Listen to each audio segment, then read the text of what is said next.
അപ്പോൾ Sunday holiday ആയതുകൊണ്ട് തന്നെ നമ്മൾ വീട്ടിലാണല്ലോ. അപ്പോൾ നമുക്ക് തറവാട് വരെയൊക്കെ ഒന്ന് പോവാട്ടോ. എൻ്റെ വീടിൻ്റെ അടുത്ത് തന്നെയാണ് കേട്ടോ തറവാടും ഉള്ളത്. ഫസ്റ്റ് തന്നെ ഞാൻ ഓടി ചെന്നതിൻ്റെ ലിറ്റിൽ മറിയത്തിൻ്റെ അടുത്താണ് കേട്ടോ. പിന്നെ ആസ് യൂഷ്വൽ എല്ലാ പോലെയും ഉമ്മമാൻ്റെ ഒരുപാട് സ്റ്റോറീസ് കേൾക്കാണ്ടായിരുന്നു കേട്ടോ. എൻ്റേതായാലോ എൻ്റെ സിബ്ലിങ്സിൻ്റെതായാലോ ഒക്കെ ഒരു ബെസ്റ്റ് ഫ്രണ്ടാണ് കേട്ടോ ഞങ്ങൾ ഉമ്മമാക്ക് ഞങ്ങളെ കൂടാതെ വേറെ സ്പീഷീസിലുള്ള മക്കളും ഉണ്ട് കേട്ടോ. ഇതുപോലെ കുറേ അവരെ ടേക്ക് കെയർ ചെയ്തും അവരെ കാര്യങ്ങൾ നോക്കിയും അങ്ങനെ ഉമ്മ കുറേ ടൈം പാസ് ചെയ്യാറുണ്ട് കേട്ടോ. Actually grand parents R A bless. കാരണം എന്താണെന്ന് വെച്ചാൽ അവർക്ക് നമ്മളെന്നും കുട്ടികളാണ്. സോ നമ്മുടെ കുട്ടിത്തൊന്നും കൈവിടാണ്ട് നമുക്ക് അവരുടെ അടുത്ത് ഇടപെടാൻ പറ്റുക എന്ന് പറയുന്നത് is a truly blessing. There is no place like home except grandparents എന്നല്ലേ. അങ്ങനെ ഈ ടൈനി ലിറ്റിൽ സ്പീഷീസിനെയൊക്കെ കണ്ട് തിരിച്ചെത്തിയപ്പോൾ ഉണ്ട് കേട്ടോ കോഴികൾക്കൊക്കെ നല്ല ഫീഡിങ് നടക്കണ്ടേ.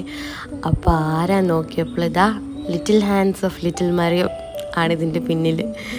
ആള് നല്ല ഫീഡിങ്ങിലായിരുന്നു കേട്ടോ. So bye for this time.